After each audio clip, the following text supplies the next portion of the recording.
Are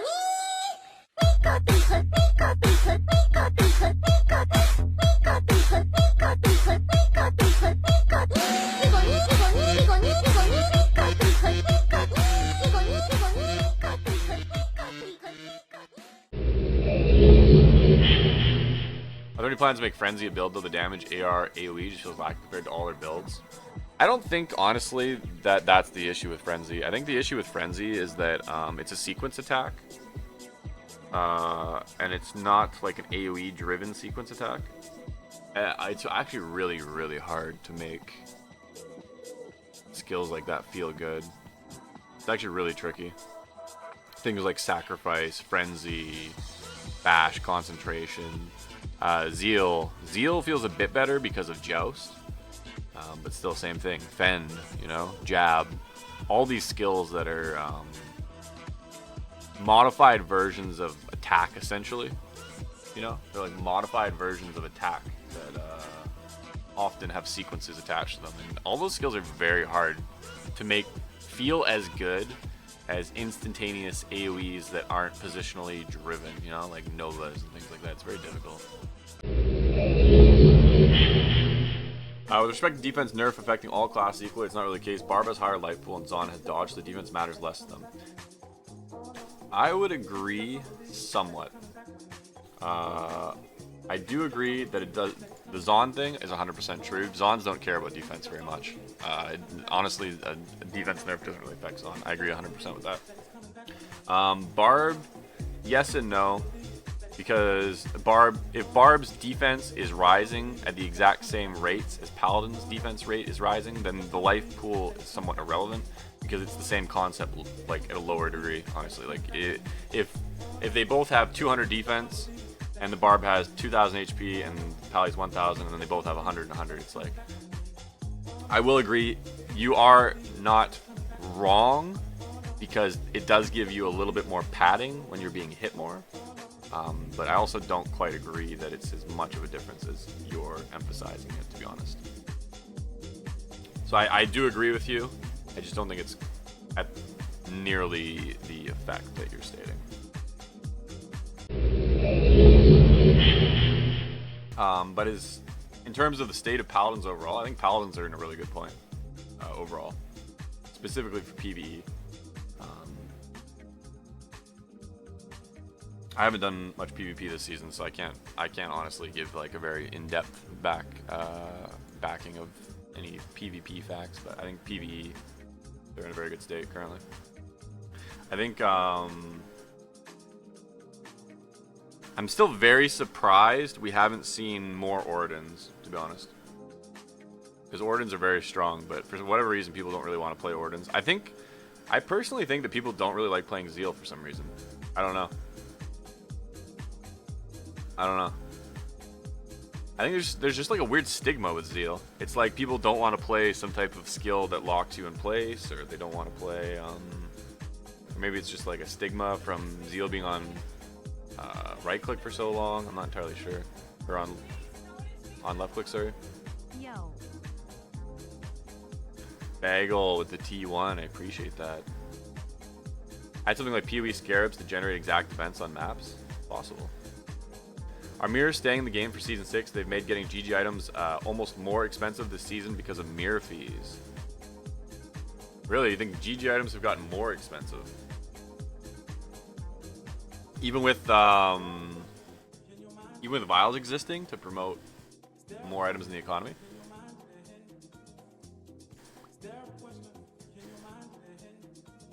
Zeal's very limited upside in maps due to its small AoE. Yeah.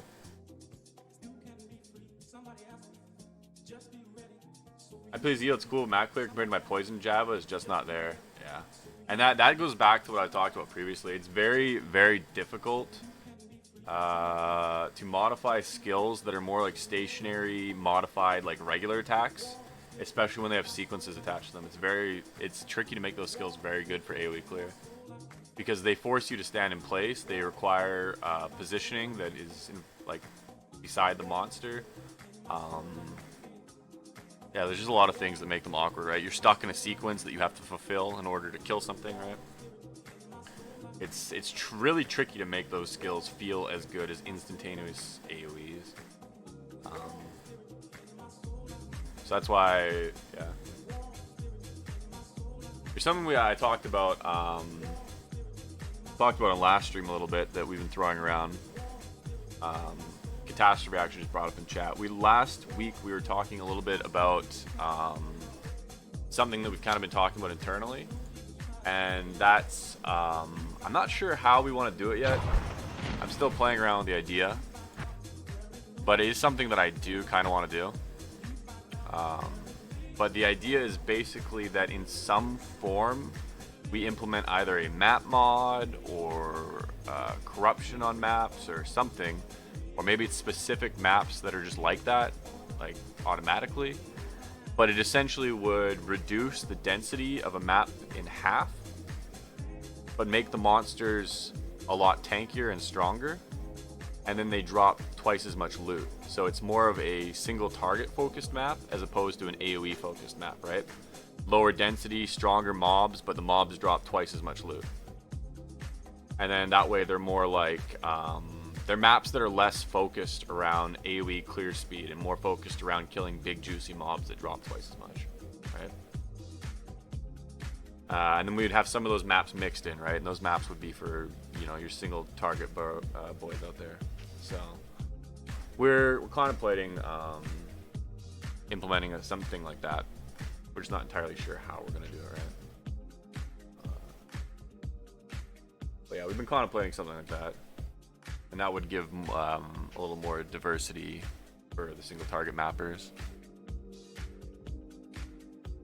But yeah, we're just not entirely sure how we're gonna implement it right now, right? Do you know a date yet for season 6? No, we don't have a date yet. Yeah, we're mostly just in the feedback section here, kind of starting to brush off the dust a little bit. And I've just been like tinkering with things we want to do in the next season. Mirror should also not copy the jewels inside. This would solve some of the GG item mirroring.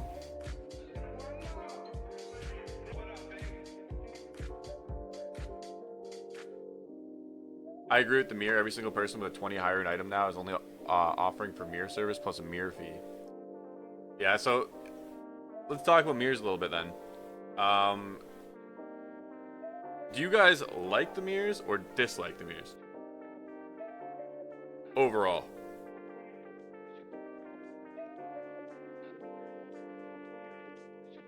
Out of curiosity. You know, actually, let's do a poll. All right, we're gonna do a poll. Actually, you guys can hold off for a second here. We'll do a poll. So I'm not against taking anything away that we've added in the game. Do you like mirrors in PD2? Yes, no, kind of. I enjoy them, but don't. Here we'll go yes, no, and 50-50. All right, I posted the poll.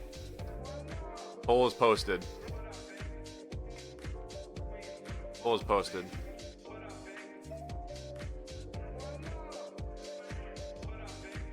Are people just greedier in PD2? No, not really. I wouldn't say that. It's the same as any other ARPG that exists. You know what I mean?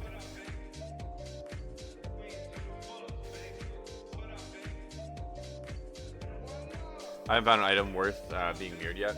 Yeah.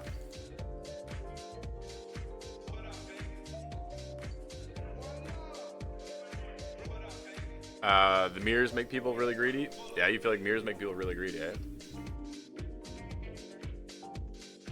Right now, we're at almost 50% no. And then like 25-25 on yes and 50-50. So. The hardcore P2 community is generous as fuck. Well, honestly, not to fire shots at softcore, but people have always notoriously been way greedier on softcore than hardcore. Hardcore community, okay, this is how I compare it, okay? Softcore community is like living in a busy city. Nobody gives a fuck about you. They're all trying to pass you by to get to their nice high-paying job, and they don't give a shit what happens to you.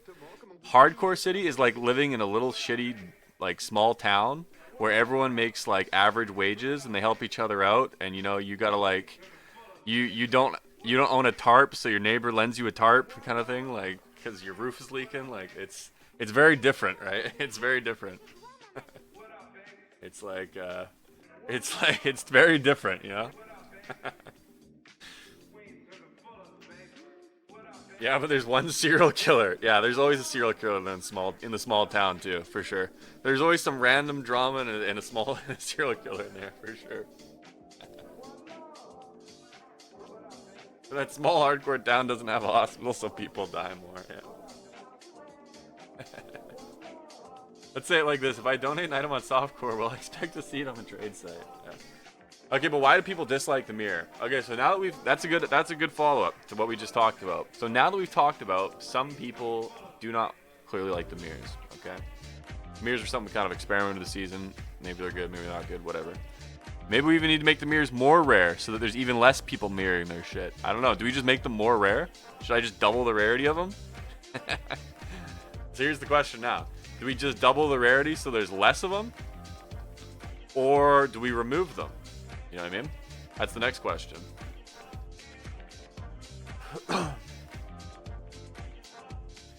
Trading everything outside of mirror fee items is amazing experience, P2. GG items are nightmare, as like 1% of the players control most of the wealthy items. Yeah, that can happen, for sure. Make them 10 times more rare, to be honest.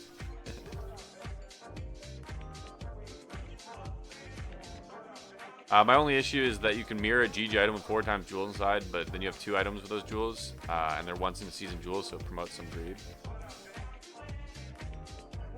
I believe that half of the mirrors were used just because of the changes colors. To be honest, that was partially intentional too, though. So. Someone's always gonna list their shit for a mirror service, doesn't matter how rare it is. Yeah, you're not completely wrong. But that person was probably the kind of person that wasn't really gonna.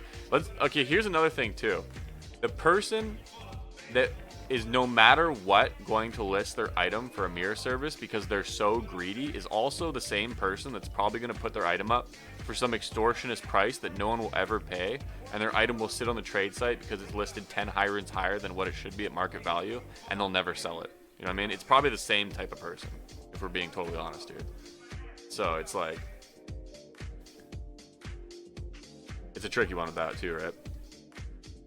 Some people just want too much for currency for their items, and they just don't sell their stuff because of that, right? People in P2 love to overprice their shit. No, people in general love to overprice their shit. That's just economics, my friend.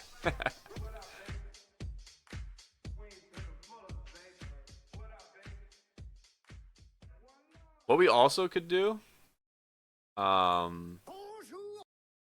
we could also change how mirror works. We could do a little bit more of a Path of Exile style twist.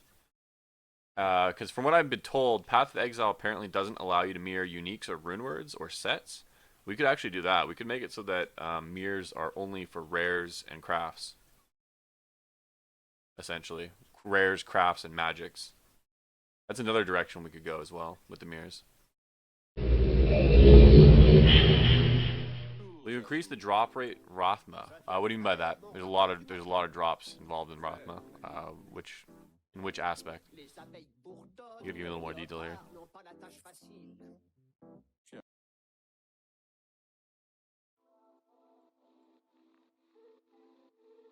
The unique item ones, no. The unique item ones are meant to be extremely rare. Believe it or not, even though some people are willing to smash their head into Rathma and DClone for weeks to get those items were never meant to be target farm. You know what I mean? Those items were supposed to be like, you do the fight, and if you get it, it's awesome. But some people are just willing to fucking live in Rathma because they want them. And that's fine. If that's what their chase is, then hell yeah, man. Let them do it, right? Like, whatever. But those items were never meant to be target farmed. It's just some people really enjoy the content, and like I said, good for them.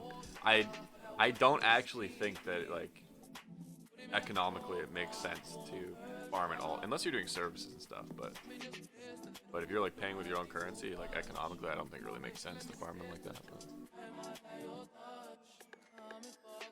Uber Rathma when? What do you guys think? What do you guys think of the idea? Out of curiosity, what do you guys think of the idea of things like Diablo clone and Rathma having modifiable difficulty? Out of curiosity. I think the thing with Rathma DClone items is there's no alternative for things like minus 20 to enemy phys res. That's so much power there. Yeah, I'm not disagreeing. The Overlord helm's pretty strong, right? Modifiable, like, question mark? Like, difficulty-wise, yeah. If you can modify the difficulty of them. So there would be, like, a more casual version friendly and a more hardcore friendly version.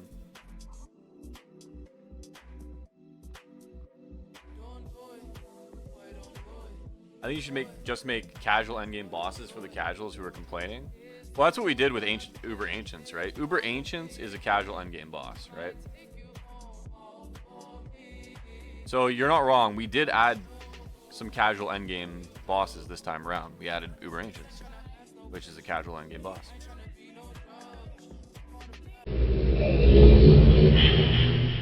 Honestly, making T4 a more viable, especially for melee endgame option, will make target farming Rathma less required as more items can drop for the dungeon bosses too.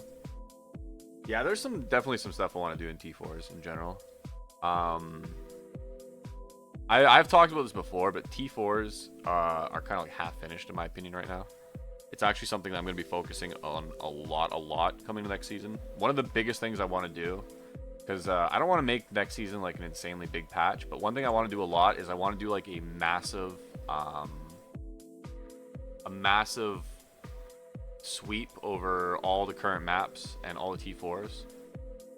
I asked when the ads hit, so I don't know if you saw it. Is there any chance T4 maps will not be so brutal for melee? Yeah, I was talking about it earlier, Barry. I was saying that something that I really want to do is I actually want to finish the dungeon system for the next season. So coming into next season, I want to primarily focus on soft coding changes and try, if I can, to give the dev team as much of a break as possible so they don't die from burnout.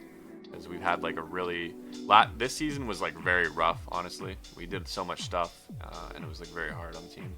We were supposed to do a small patch, but these dudes are insane, and every time I was like small patch, they were like more content. Usually I'm the fucking content creep, you know? But this season I was Mr. Small Patch and they were like, nah, we're gonna not listen to you. And I was like, all right, you guys want to go crazy, we'll go crazy, I guess. Just trying to give you a break, but whatever. So this season, I want to try to actually get them to take a break and like dial it down a little bit. So I want to focus a lot on soft code changes, things that I can do personally that won't add more stress onto them, and stuff that I can do in that aspect. Is I want to finish the dungeon system. To be fully transparent, dungeons aren't exactly how I want them to be currently. Dungeons are kind of like a half-finished concept. They're like partially there, but not really there. I want to really go back through them and focus on making like unique monsters. And the way I want to do it is I essentially want to add a super large monster pool to dungeons of new custom monsters, right? I'm just gonna be. I'll just explain what I want to do. Essentially, I want to make a pool of like 25 to 30 monsters that are dungeon specific, all custom, right? Like literally 25 to 30 monsters, and it'll pick 8 or 10 of them, right? And so every time you go in a dungeon, it pulls like 10 of these 30, and you never know what you're gonna get, kind of thing, right? So I want to do that, and that way it's very like random and RNG and unique and things like that. Just don't make the monsters ugly like the other mods. No, I'm not talking custom models. I'm not saying custom models. I'm saying similar to how like Bloodbringers are custom, right? They're very big monsters. They're bulky. They're slow and they do a ton of damage, right? And then we have like the ghouls that cast Frozen Orb, or different monsters that do unique things, right? I want them to have unique feelings behind them, right? So it's not so much like unique models, it's that I want them to have unique feelings behind them, right? Things that I want to add more mechanics, essentially, right? I want to add more mechanics to dungeons, is basically what I'm trying to say. Some type of skills to add more mechanics, whatever they are. My gripe with mapping in Season 5 is that loot gets worse the higher difficulty the map/dungeon is. That depends on your clear speed, 100%. If your clear speed can't keep up with the difficulty increase, then you are correct. If your clearing speed can keep up with it, then the density and MF bonuses on maps actually go up the higher the tier you go. So as you go up to higher tiers, you can actually get more density, which means that more loot will pop. So it completely depends on your personal power levels.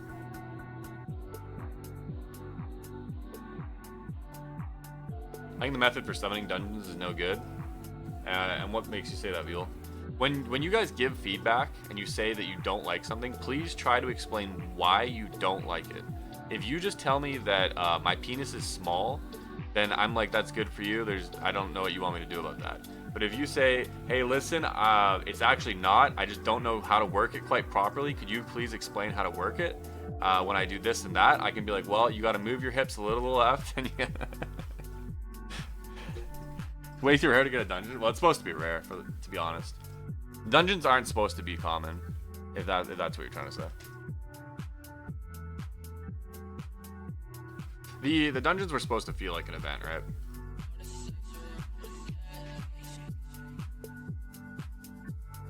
I do try to suggest reasonable solutions to things I see as problems. Yeah, which is what I appreciate from feedback, right? My main feedback for dungeons is remove one-shot mechanics. There actually shouldn't be any one-shot mechanics in dungeons currently. The reason why the one-shot mechanics were happening previously was actually a bug that we fixed in Season 5. Bloodbringers can basically only be handled by summoners. No. So that was actually a byproduct of a bug in Season 5. Or in previous seasons. They shouldn't insta-kill anymore.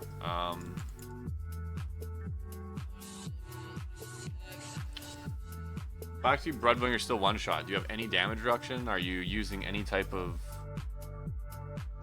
support skills? They shouldn't. I mean, if they have auras, yes. If they have modifiers, yes. It all depends, right? It all depends. I've never not been one-shot by a Bloodbringer with like 20% PDR. I mean, I can tell you how much damage they do right now.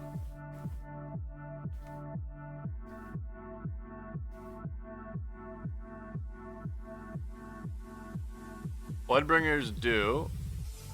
Let's look them up. I think it's like 800 damage.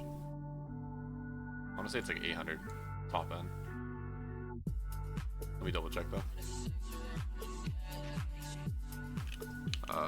Bloodbringer.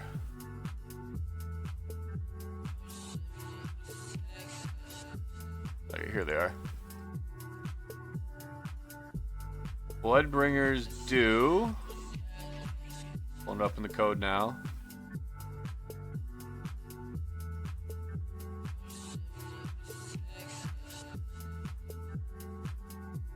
Okay, I lied. They do way more than that. It's 1,800, not 800. A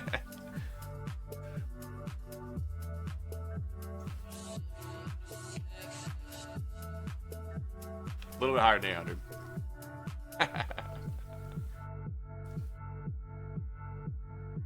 I survived Bloodbringer hits not more than 5 times on my way to 99. Yeah. Is that just their base damage? Correct, yes. That's their base damage. That's prior to player modifiers, etc., etc. So they can do a lot of damage. What I should do, let me double check if they have critical strike. I should remove crit from them as well. I should make it so they can't crit. Yeah, they do. I'm gonna actually remove crit from Bloodbringers. I think that'll make them a lot more fair and allow me to control their damage a lot better by making them unable to crit. I'm gonna write that down too. Because then I can make them punishing without making it more RNG oriented. Remove Bloodbringer crit.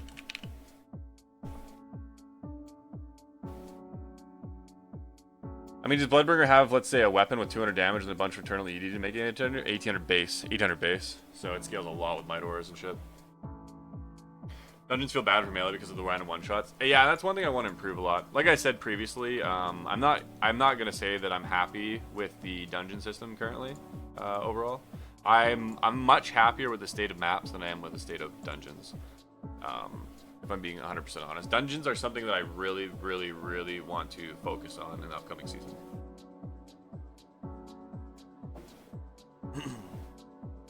Yeah.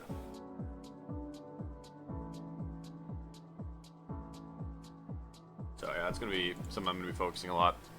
2 things I'm gonna be doing a lot in the next upcoming season, or 3 things rather. I'm going to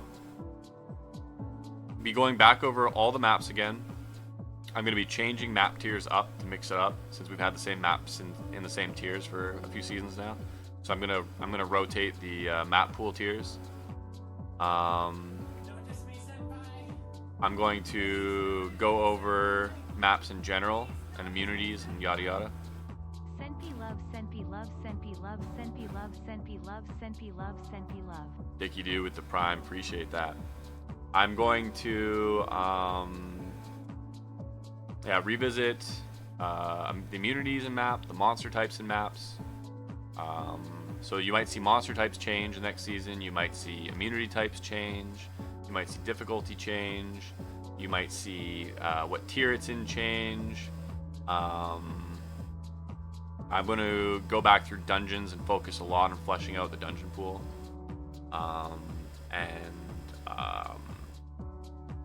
Adding way more monsters and things like that. And I want to revisit corruptions. I don't know what I want to do with corruptions yet. I kind of feel like I want to split it by item type, but it's I don't know exactly how I'm going to do it yet. So I gotta still think even more about how I want to do this corruption thing. I really wanted to do corruptions last season, and then when I started doing it, I actually didn't know what I wanted to do exactly. And then by the end of it, I kind of came up with a new idea from when I started. And then I was like, this is too ambitious for the time slot I have left, so I'm gonna have to push it back. So we're gonna revisit corruptions, exactly what I want to do with them. Sockets too valuable. GG roll corruption with non-max sockets. Lose 99% value. Maybe allow Puzzlebox to keep re-rolling number of sockets. Okay, so something we have actually talked about in the past is allowing puzzle boxes to reroll number of sockets. It's a little bit tricky though to implement, because if someone like puts things in the sockets and yada yada. Are you happy with the current state of Deadly Strike in Season 5? I would say yes. I am happy with the current state of Deadly Strike. What is your opinion on Deadly Strike? How do you guys feel about it? I feel like it's not so strong that it's better than everything else, but it's also still very strong currently. I personally am very actually happy with the Deadly Strike rework, in my opinion. What do you think of making jewels roll up to 20-25% MF so they can compete with Isterin on MF builds, so you can have some nice jewels with MF plus other mods? I don't think jewels should be able to compete directly with Isterins for pure MF, because they come with MF plus other things. That being said, I do want to make jewels better in the upcoming season. What don't you like about the corruption system? Honestly, I don't really hate the corruption system, actually. To be 100% honest with you, I'm actually overall I'm fairly happy with the corruption system. I can't say I'm really that upset about it. I just always like to improve things. That's all. So if I can think of something that feels like an improvement, then I'm gonna improve it, right? Why can't I gamble Rathma items? I'm sure you can figure that one out on your own. I love corruptions, maybe narrowing what items can get though, like Schaefer's rolling FCR. Yeah, that's one thing that, like, if I do change the corruption system, I want to split them by base. I think, like caster bases and melee bases, but it's also difficult to do because you can get something like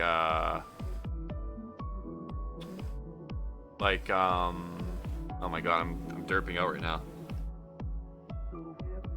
Chat, what is the rib cracker?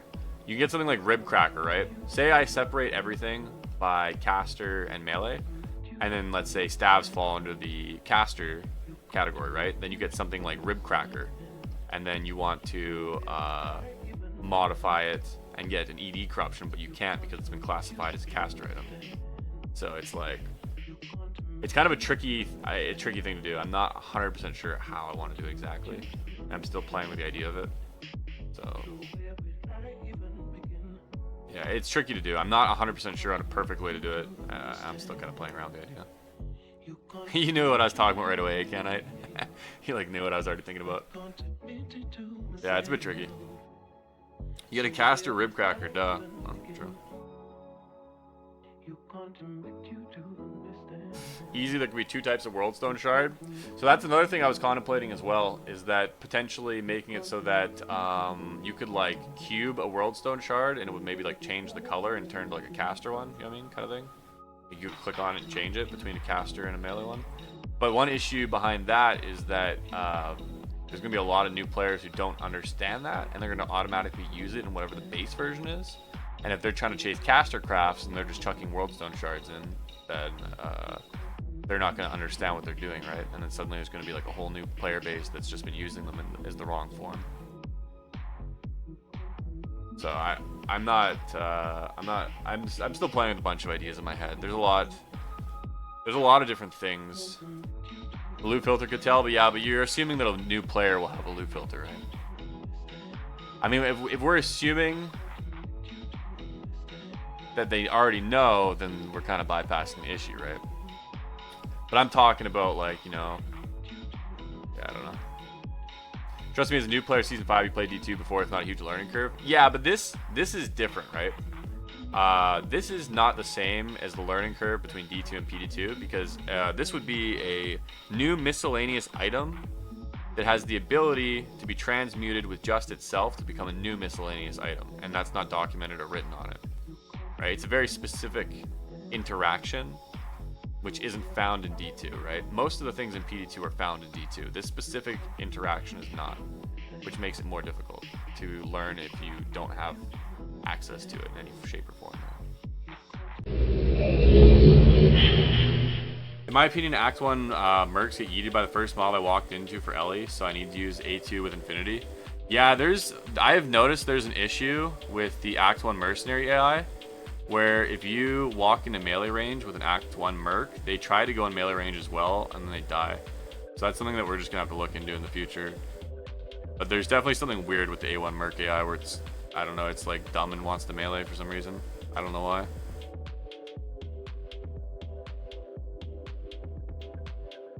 So I do agree, I've noticed that. I'm not entirely sure why that is.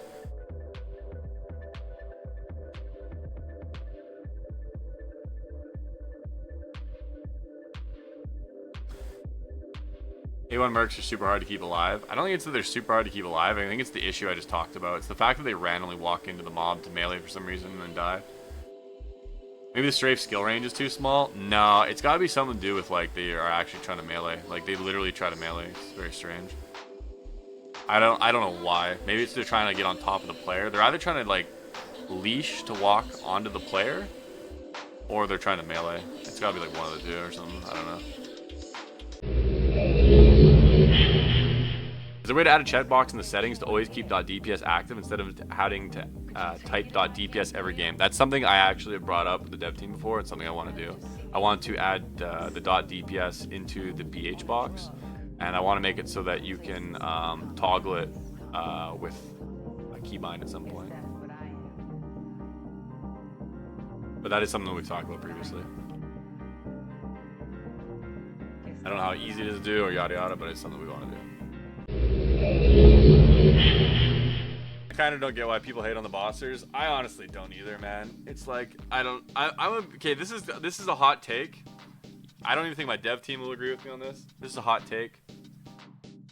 But people who complain about bossing have not paid attention to D2 economics long enough. Because I'm gonna tell you right now, I basically never PvE farmed in D2 early on. For almost 10 years, all I did was PvP and torches. And I made so much fucking currency. I was like, in D2 world, man, I was living on a yacht. And like, torches and LOD is the most casual, friendly fucking shit ever, man. If you can like control the economy via torches on LOD, which is so casual friendly, it's insane. It just like shows that like the majority of players don't want to boss, regardless of difficulty. It's just how it is. Like it's, don't get me wrong, PD2 bossing is way harder with DClone and Rathma. But the reality of the situation is that most people don't want to gear or build themselves for any type of difficult encounter whatsoever. So it's just how it is. It's always been like that. It's been like that on every mod and every iteration of D2 I've ever played. And even on LOD, I became extremely rich doing it. I don't know, it's just how it is. There's literally nothing you can do about it, honestly, except for make it so that like the bossing doesn't exist. Tokens were free, then maybe more people would boss, to be honest. I don't think that's true, to be honest. I think some people just don't. Some people are. Some people either don't want to challenge themselves, or are afraid of challenging themselves. To be quite honest with you, they want to chill. You know, some people just want to chill. They don't want to do challenging content. That's not why they play Diablo 2, right? They play Diablo 2 because it's mindless. They can right-click, they can kill monsters, they can pick up loot, right? It's very chill, it's relaxing, it's mindless. That's the type of gameplay experience they're looking for. They're not looking for a Dark Souls experience, right? Some players are looking for a Dark Souls experience, and they want to enter these extremely challenging endgame encounters, right? In the same way that if you look at something like Path of Exile, right? How many people are doing the endgame bosses on Path of Exile? A ton of people will never even attempt to do the endgame bosses. They're very content with mapping. Right? You have these amazing endgame bosses, and the people who are farming them on Path of Exile are making currency. The people aren't. It's always the way it is in every iteration of ARPG, regardless of how difficult the endgame encounters are. It's bossing is a mindset as much as it is anything else. If you don't have a bossing mindset, you aren't interested in bossing. I think the currency investment is tough for first-time bossers. I wouldn't disagree with that either, but I think the currency investment has gone down insanely low this season. Like, what are current prices? Does anyone know like what current prices roughly are going for? The issue with people complaining about the bosses, the community puts too much worth in boss drops. They're rich because they pay for these items. Annie's not as impactful to your build as people think, and Rathma DClone items are not as strong as people pay for them. Yeah, that's not wrong. But honestly, at the same time, people honestly cry too much about the value of the DClone items, because what people don't understand is that those DClone items take so many hours of farming to even see one drop.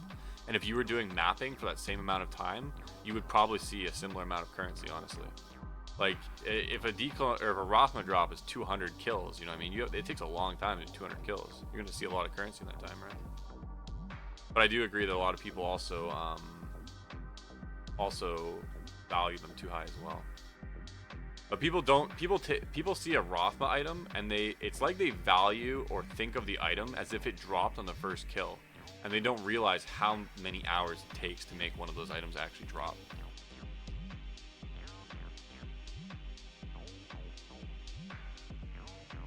We want to pay the high price because of novelty, not because of power. Exactly, that's the other thing too, right? It's because it's a flex piece, right? You pay extra for a flex piece. In the same way that you pay extra for a Herman Miller chair when you can get something else that's just as good for half the price.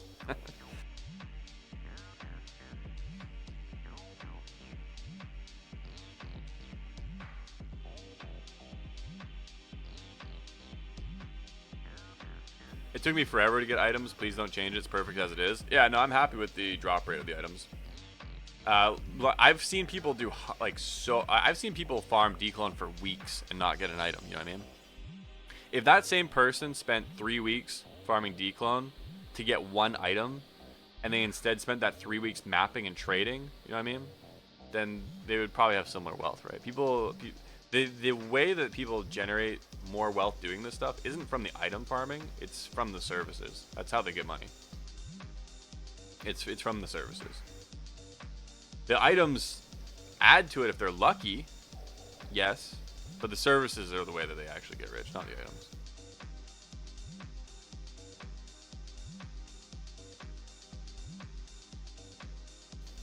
I disagree. You disagree with which ones?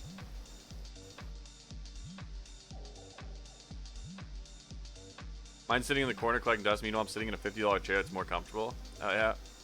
I feel attacked sitting in my Aaron chair. I don't even know what an Aaron chair is, to be honest. Except the Overlord helm, that one's worth the cost. Overlord helm's very good for sure. I mean, all the DClone items are very good. If you spent a week doing Rathma and got no drop, you'd still make way more in high runes than mapping for a week. Oh, I'm not disagreeing with that. Okay, I'm not disagreeing that via Anni selling, etc., etc. That's not what I'm talking about. I'm talking strictly when people talk about how much money the items are worth. That's why when I said the majority of the currency is coming from the services and Anni selling, right? I'm saying that it's not profitable to target farm for uniques specifically. You know what I mean? Like that's what I'm saying. I'm saying that the profitability of farming these items and the way that people think that these items are so worth target farming as a way of escalating wealth is not correct. The way that people actually get wealthy from bossing is from the services and the selling of Annis or torches or whatever. And that if they get lucky with these uniques, it's a boost on economy, not exactly like a staple of making currency via these bossing methods, right?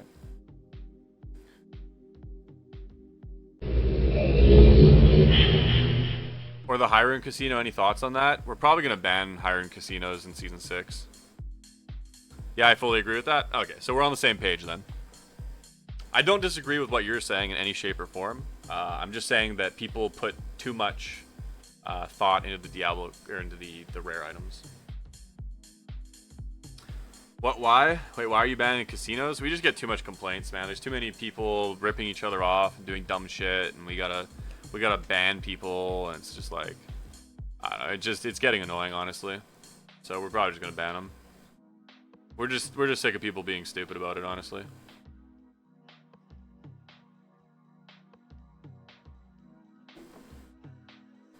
Yeah, we're just sick of people being stupid about it.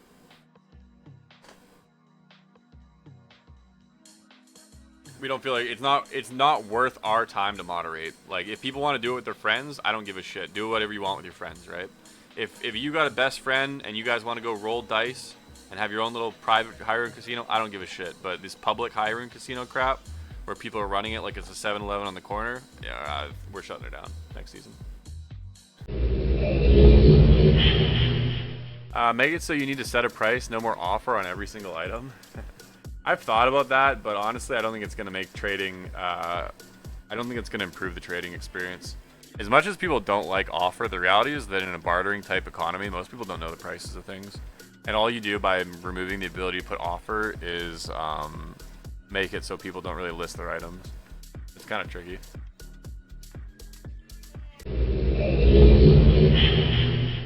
Any thoughts on making Smite not push enemies back? I have mixed feelings about it. So, the pros to making Smite not push enemies back is that, obviously, it'd be a little bit better for clearing small mobs. Glycoside, thank you with the prime. Appreciate that. But Smite isn't really a skill that's designed for clearing small mobs. So it's a bit tricky. Because the knockback is also good for PvP. So we could make it so it only knocks players back, technically. But at the same time, it's like, what's the point in that, really? Is it just because we want Smite to be better at killing small mobs? I don't know. It's kind of strange, right?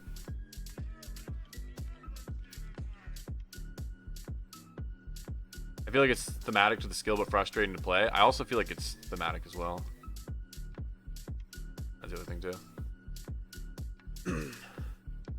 If it splashed the smite damage instead of the weapon damage, I don't think anyone would really care about the knockback.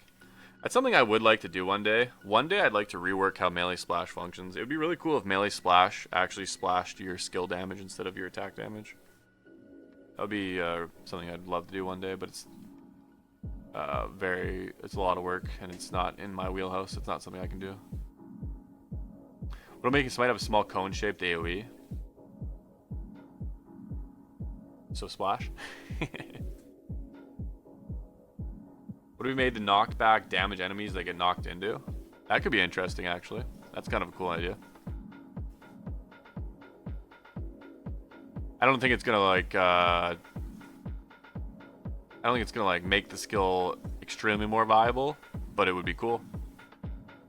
Like it did its smite damage again if an enemy knocks into another one. That could be cool. In like a small AoE, like it splashes the smite damage if the target gets knocked into another. That would actually be interesting. So if you knock an enemy into another enemy, it splashes the smite damage. That would be cool, actually. Not being able to splash your kick damage makes it essentially unviable for mapping. Yeah, there's definitely I feel like a lot of the issues with splash comes down to splash and the way that splash functions and the fact that splash only functions off your normal attack. Because if you look at a Nova, right, a Nova deals its full damage to all the targets in the AoE, whereas splash only deals your main damage to the target, and then it splashes your attack damage. So you're dealing an initial attack followed by reduced AoE, whereas spells don't have that, right? I do think your idea of making a map corruption or mod to lower density but up drops on mobs with fewer mobs makes so many single target builds more viable on its own. I do agree with that as well. I didn't know that. I thought that splash was 1-to-1. No, splash splashes your attack damage. So if I look at my berserk, I am dealing this much damage and I'm splashing this much. The splash is always kind of gimped, right? So the top is your splash, the bottom is your damage.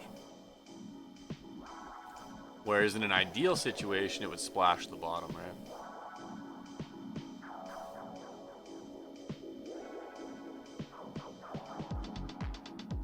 So if you want to scale your splash, you need to scale your attack damage.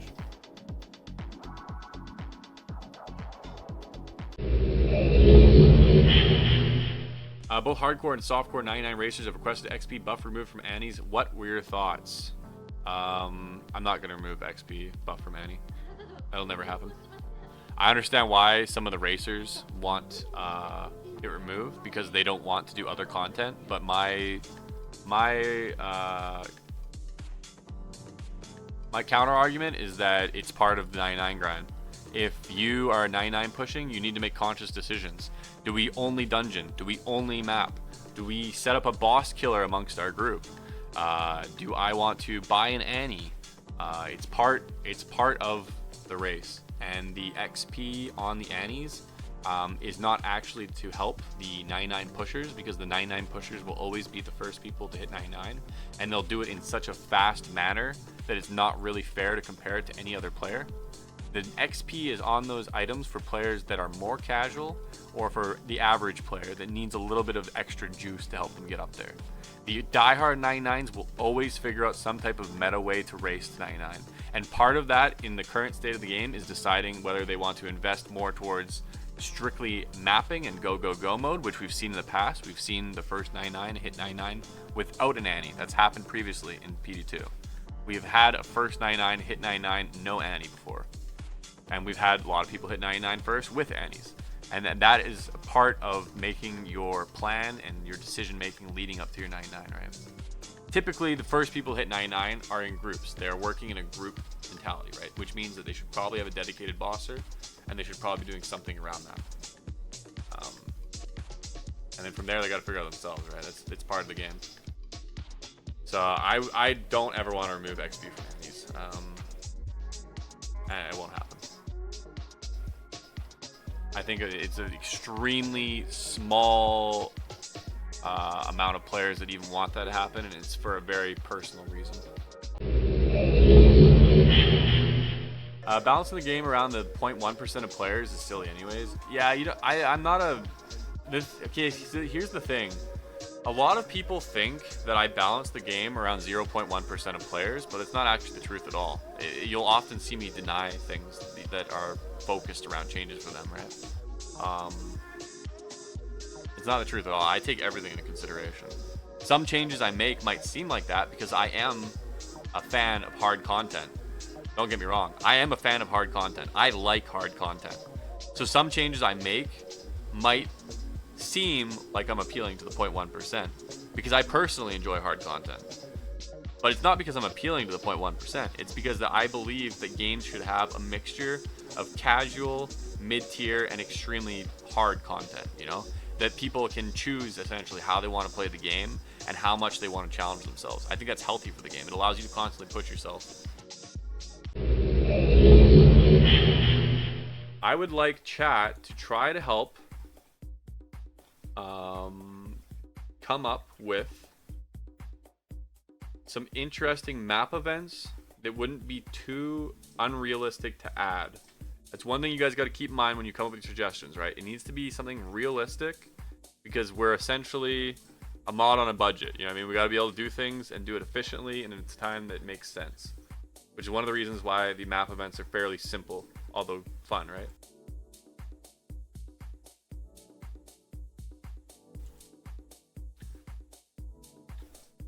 So I'm kind of curious if you guys have any ideas. Of course, you guys just start trolling. The first suggestion is spawn DClone on Dark Wander. The next one is your Merc suddenly dies. And the third is Nico. An escort event might be fun. Yeah, I was thinking that too as well. I was thinking an escort event is one we're missing. I would like to do an escort event. Map event, you have to 1 minute to find a special mob that drops a high rune or disappears. That one like that is difficult to do because the way that the spawning is done is it's a room by room basis, right? It's not for a zone, so we can't really do like a hide and seek type event. What's an escort event? An escort event is like an NPC spawns and you have to protect the NPC from point A to point B.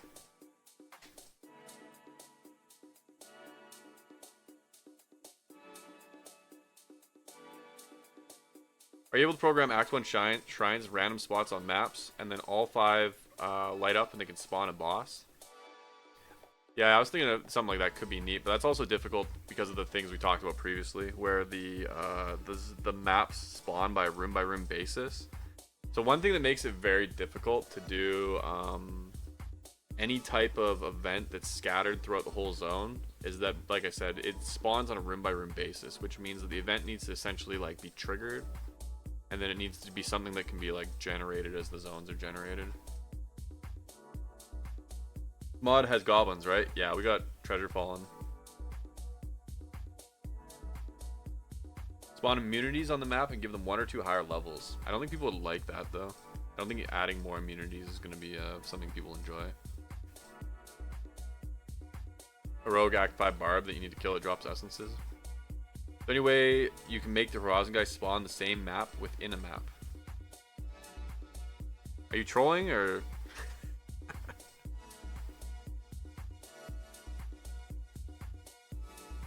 Oh, you mean like make him always spawn the same map that you're in instead of a random map. I see what you're saying. I got you. Okay, sorry. You're not trolling. I misread what he said. What if an event that gave you an aura permanently for the rest of the map, like Vigor or something? You have to keep killing champion packs to keep it up, though. A bit of a like Bloodbath map, where you have to like maintain kills. Maintain kill snowball type event. I'll write that down just for thinking about it. I'm not sure if it's a good idea, but I'll write it down. I'm sorry.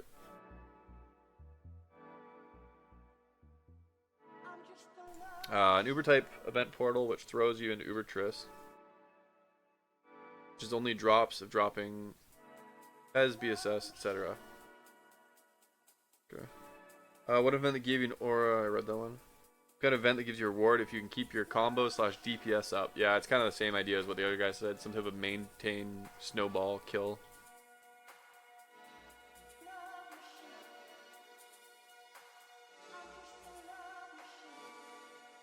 Have a shrine event that is juiced up shrines protected by packs of mobs. Map events on bonus map sounds good, to be honest. Just another map spawn, maybe. Make map events in the PvP arena. If you do escort event, make the NPC being escorted as fast as the character. Like the whole butcher idea was awesome, but he was too slow. Yeah, well, one issue with the butcher thing too is that it would be function nothing like the butcher, to be honest. I wouldn't even like an event. An event would an escort event wouldn't function in any way, shape, or form similar to the butcher. But yeah, just copy events from PoE that you like and can implement smile face. I don't even know what the events are in PoE, to be honest with you.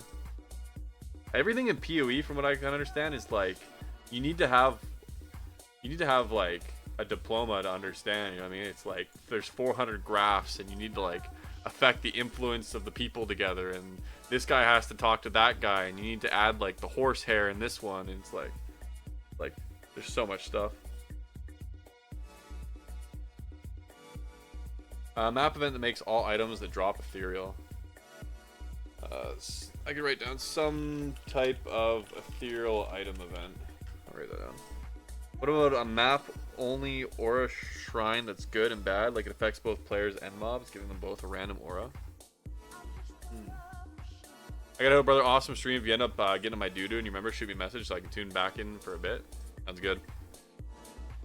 Can a fallen shrine be possible? What do you mean by a fallen shrine? Like treasure fallen? The shrine one is from PoE. Which one? There was a lot of shrine suggestions.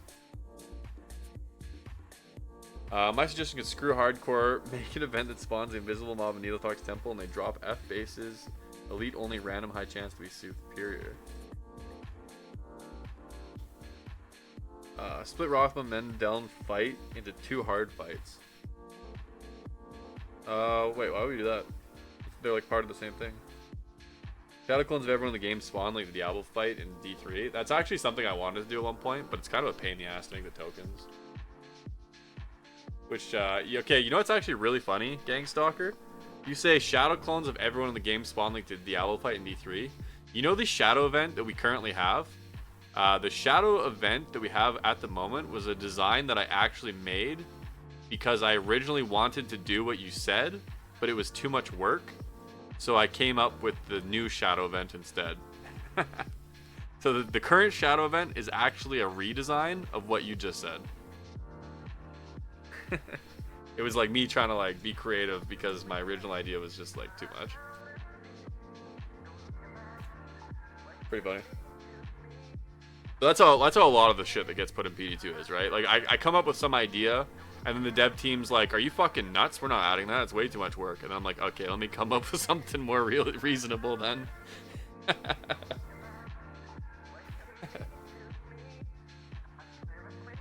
Map event that brings random bosses from the story into the map spread throughout, juiced up with a ton of drops, rack and issue suddenly, etc. That's what Dark Wanderer is, though. So Dark Wanderer already does that.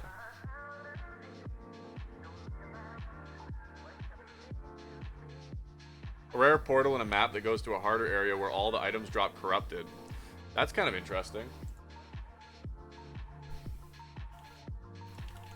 Oh, okay.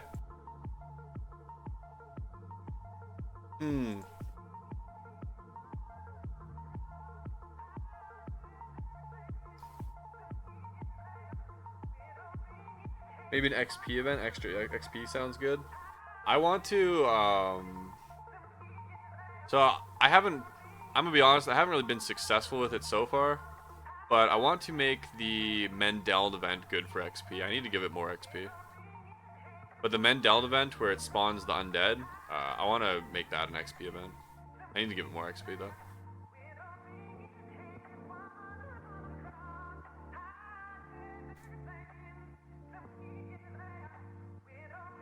I just had this mad idea, map only with rare crafted items allowed. Funny, but when you play it. What about a hidden door like in Wolfenstein that leads to a treasure room? Okay, so I'll tell you guys something right now. We actually almost added the butcher back in this season.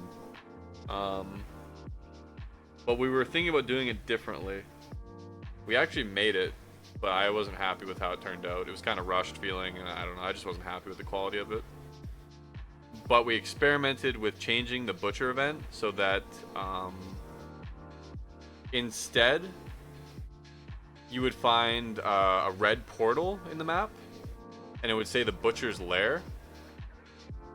and then you would enter the butcher's lair, and it was a bloody area with random gold chests, and the butcher was is in there, and the zone had a timer, and it would kick you out when the timer hit 0, and you would have to open as many chests as you can while the butcher chases you around in the zone. But I wasn't really happy with it. It was like, I don't know, it didn't feel good. It felt like kind of whatever, I don't know. I wasn't really happy with how it felt, honestly. So we experimented with that, but Butcher event can be turned into escort event that gives you 3 times XP while you're escorting the butcher. It wouldn't thematically make sense to escort the butcher. If we made an escort event, I'd want it to be like War of, you know, like it would probably be like War of, and then like a couple Act 2 NPCs following him. You know what I mean? Because that's like thematic, right? Like War of, it'd be like War of's caravan, right? That thematically feels D2 to me. You know, it's like escort War of and his caravan, right? And then like you gotta escort War of, right? The one downside is that he doesn't have a death animation, so that wouldn't work. I guess we'd have to find someone. I guess we'd have to find someone that has a death animation. That couldn't be Warb, actually. So, have you seen the new mod making tool from NVIDIA? It's called Remix. It works with RTX. No, I haven't. What kind of mod making tool? There's just a lot of mod. Like, what is it for the mod for?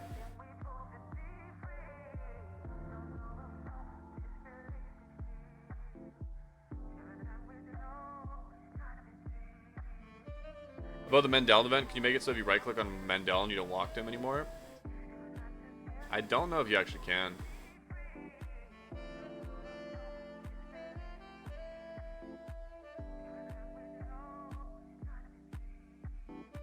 Oh, actually, I just came up with a good event idea.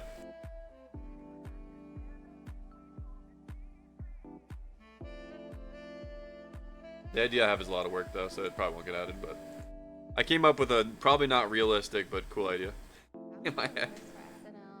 I don't live television in Europe, but never in America.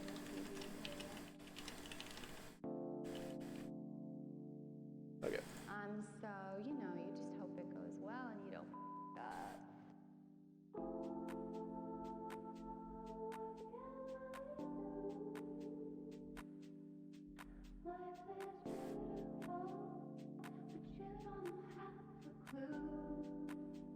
A dual event portal to a PvP arena that spawns on maps for different people, and loser drops one of their equipped items. That's cool. That would be really cool if we could do something like that. Map event that makes the game run at a different speed, faster, slower, can be adjusted positively or reset by killing a boss or hitting a switch somewhere on the map.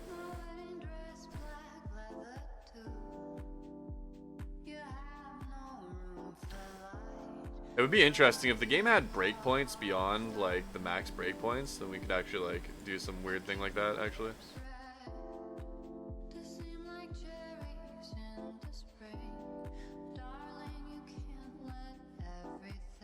A map with traps. I don't remember seeing traps on maps like the spikes and poison traps and tombs. Yeah, I do. I kind of do want to make some type of like trap map of some kind. I don't know what I would do though. Maybe like a unique map. Eventually down the road, I want to have unique maps, which I think would be cool. Like really rare unique maps.